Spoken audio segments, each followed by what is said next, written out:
Coat of clear gloss now. Giving this can a good shake up, but generally, as per the colour coats, when you hear the rattle, shake for about a minute, and we're just going to follow the same principles we did with the colour coat. So, not applying too thick. We're trying to avoid runs. Going around the sides and back first, and working our way in long passes, just overlapping by about 50% each time. So, we'll see how we go.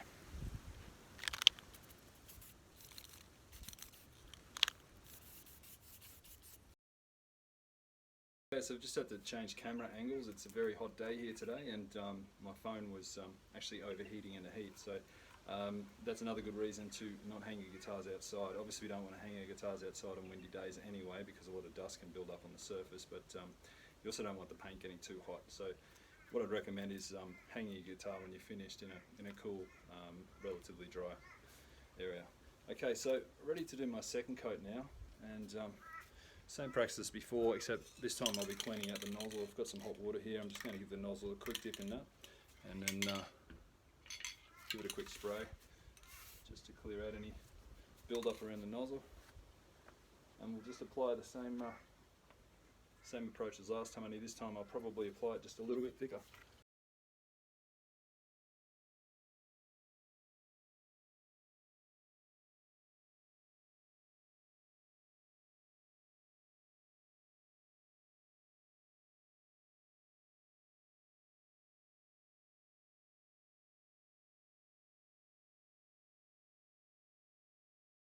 So I'm going to let that dry for another 10 minutes and then spray a third coat, and that will do us for today. I'll then leave the guitar to hang in a cool place downstairs, and we'll come back and assess our work tomorrow.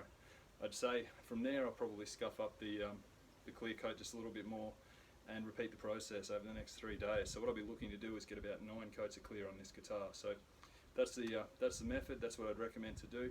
And again, just remember, windy days like today, if you can spray inside, it's going to be better. You won't build up as much.